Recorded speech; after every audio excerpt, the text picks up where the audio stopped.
Información, análisis y opinión. Punto por punto. Lo más destacado de la semana. Los asuntos que a usted le interesan, vistos y analizados por periodistas de la prensa libre en Morelos. Punto por punto. ¿Qué tal? Muy buenas noches. Le doy la bienvenida a este programa de sábado 5 de abril ya de 2014. Soy Javier Pineda, le doy la más cordial de las bienvenidas. Y bueno, hace una semana exactamente estuvimos cumpliendo 7 años de estar al aire como programa de televisión punto por punto. Este trabajo, este esfuerzo periodístico que hemos venido haciendo a lo largo de estos años. Y cada año, como usted lo sabe, invitamos a ser parte de nuestro aniversario, a que nos venga a compartir sus experiencias, sus conocimientos, un personaje de la vida nacional. En esta ocasión nos da muchísimo gusto que nos acompañe, que esté con nosotros aquí en Cuernavaca el maestro Alfonso Zárate, de una reconocida trayectoria en el análisis político. Maestro, me da mucho gusto saludarlo. Gracias, Andrés. Pues bienvenido, con el gusto de tener al maestro Zárate en este día tan importante para nosotros, Andrés. Bueno, y el nombre de la conferencia lo dice todo: México, situación actual y perspectivas. Una conferencia que nos ha ofrecido esta semana Alfonso Zárate en este escenario nacional que se antoja de repente positivo en la macroeconomía, pero en la seguridad con retos muy grandes todavía. Sí, es cierto. Yo creo que en lo que hemos visto de los primeros meses del gobierno del presidente Peña, es muy perceptible la presencia de decisiones políticas importantes. Quizá la primera de los primeros días fue el Pacto por México, el haber logrado que las dos principales fuerzas de oposición concurrieran a suscribir un pacto, a identificar 95 temas de importancia para el país y empezar a arrancar las reformas estructurales. Una segunda decisión importante de los primeros días fue la aprehensión de la maestra Elbester Gordillo, la dirigente del Sindicato Nacional de Trabajadores de la Educación, y desde luego que estas decisiones parecían anticipar un gobierno con una gran capacidad para mover a México. Que representaba la detención, Javier, maestro, de Elbester, el mensaje de que el gobierno iba a combatir la corrupción, siendo Elbester la líder del CENTE, pues más cuestionada desde abajo, pero sin embargo, como que el mensaje no ha permeado hasta el momento. Sí, yo creo que una primera lectura podría haber sido el de haber dado un ejemplo de que un personaje cuestionado, que había sido visto como el villano favorito a lo largo de mucho tiempo, pudiera ser sacado del juego político.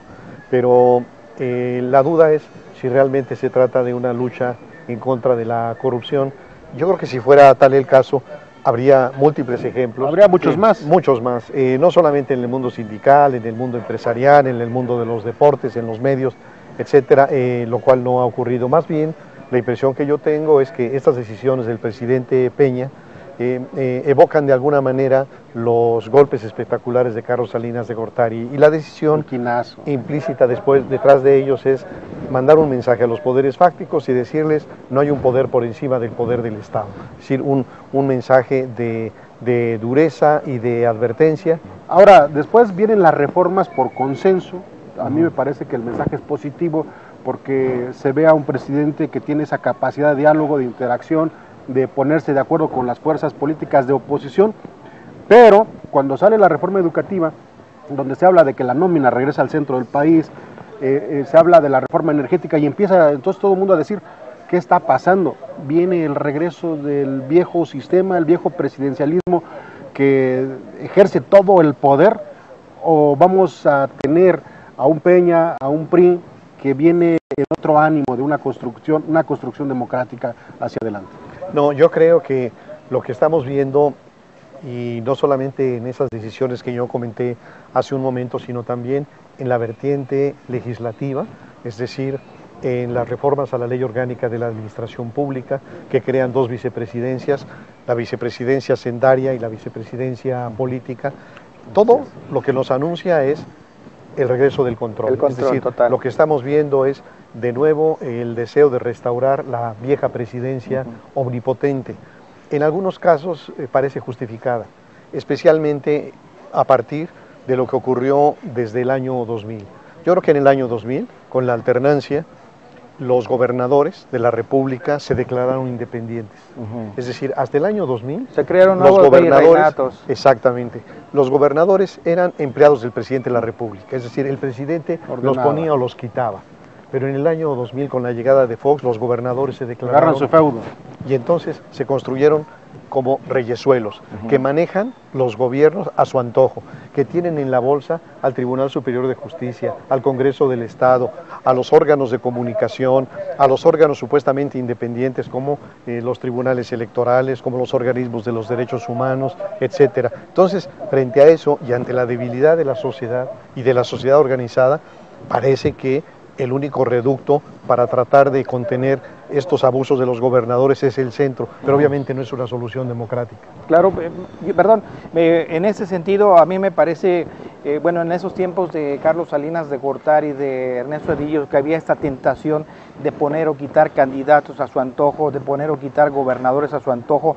Hoy regresa ese viejo presidencialismo, pero ya no con esta misma facultad, con este mismo poder de quitar o poner gobernadores. Está el caso de Michoacán, donde el gobernador sigue siendo el titular del Poder Ejecutivo constitucionalmente, pero le mandan un comisionado, es un poder tras el trono, es decir, regresa el presidencialismo priista, pero no en su máxima expresión, ¿no? Es decir, no como era conocido anteriormente. Entonces, yo creo que hay una diferencia, pero que no es una diferencia definitiva.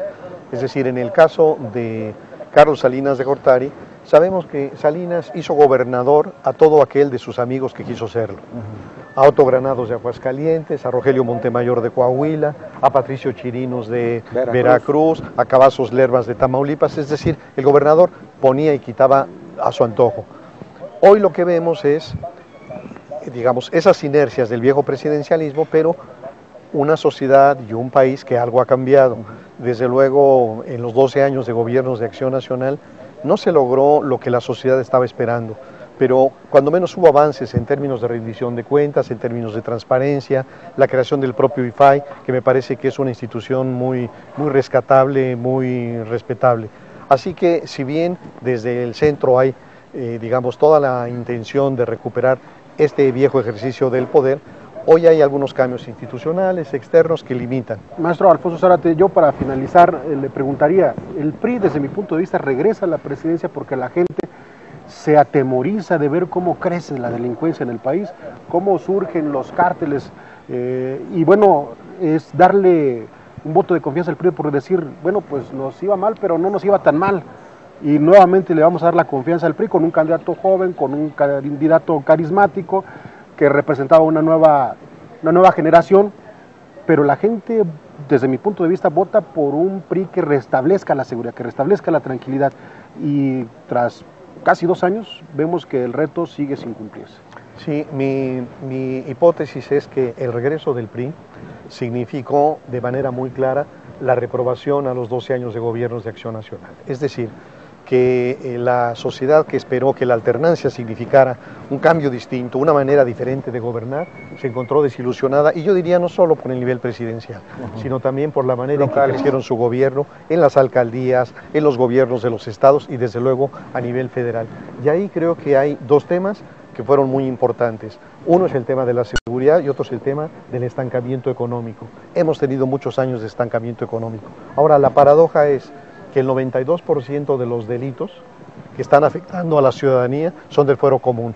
Es decir, que estos delitos que tanto lastiman son delitos que debieron haber sido atacados por gobernadores, en su mayoría priistas. Entonces ahí la mercadotecnia les ha servido para tratar de decir esta es una responsabilidad federal, cuando en realidad los mismos gobernadores del PRI son los que han sido incapaces, igual que los del PAN, igual que los del PRD, para combatir con eficacia la inseguridad. Claro, maestro, bueno, por mi parte, yo quisiera preguntarle de estas reformas estructurales que se aprobaron el año pasado en el Congreso de la Unión. Está la reforma político-electoral, que pues no deja muy contentos, muy satisfechos a los ciudadanos, porque nos meten por ahí las candidaturas independientes o ciudadanas, pero al final de cuentas hay muchos candados como para que realmente se abra democráticamente una contienda en donde los ciudadanos sin partido puedan participar. ¿Usted cómo ve esta reforma política, independientemente del tema de las candidaturas ciudadanas? Yo creo que la reforma tiene algunos aciertos, pero me parece que lo más grave es esta tendencia de la clase política de siempre iniciar algo. Si ustedes revisan la prensa, cuántas veces se convoca al primer seminario, a la primera conferencia, al primer taller, al primer encuentro. Es decir, la clase política no sabe continuar. Quisiéramos ver el 25º encuentro, la 15ª conferencia, no lo hay. Entonces, esto ocurre en la reforma electoral. Si tenemos una institución que nos ha costado tanto trabajo, que es el Instituto Federal Electoral, ¿para qué demonios sepultarla? Para crear el Instituto Nacional de Elecciones. El solo gasto de papelería, de pintura, de vehículos, para que lo que dice IFE hoy diga INE, es un gasto millonario. Me parece que es una tontería en ese sentido. Creo que en vez de fortalecer a las instituciones, lo que han hecho es desaparecerlas y crear otras nuevas. Así que el nuevo Instituto Nacional Electoral enfrenta condiciones muy adversas y las va a enfrentar con menos instrumentos adecuados. Es un reto formidable para quienes integran el nuevo Consejo. Los 11 nuevos consejeros que habrá en el Instituto Nacional Electoral, amigo. Pues muchas gracias por acompañarnos, maestro Alfonso Zárate. Y algún mensaje final a la gente que nos está viendo aquí en el estado de Morelos, donde tengo entendido usted tiene conocidos, familiares, amigos, pues. Sí, yo creo que como casi todos tenemos en el estado de Morelos amigos, familiares que viven aquí y lamentablemente que están sufriendo esta terrible inseguridad en el estado. Yo creo que el mensaje a la sociedad es que hay que mantener la exigencia, hay que reclamar a las autoridades que no le den mercadotecnia, que no le den publicidad. Aquí mismo a la hora de llegar a Morelos está un gran espectacular que dice Morelos seguro y en paz. Yo creo que no está ni seguro ni está en paz y lo que le corresponde a la sociedad es exigirle a las autoridades que menos discursos y más resultados. Claro, gracias maestro. A ustedes. Gracias, vamos a una pausa, regresamos con el programa. Esto es Punto por Punto. Periodismo plural y oportuno. Regresamos.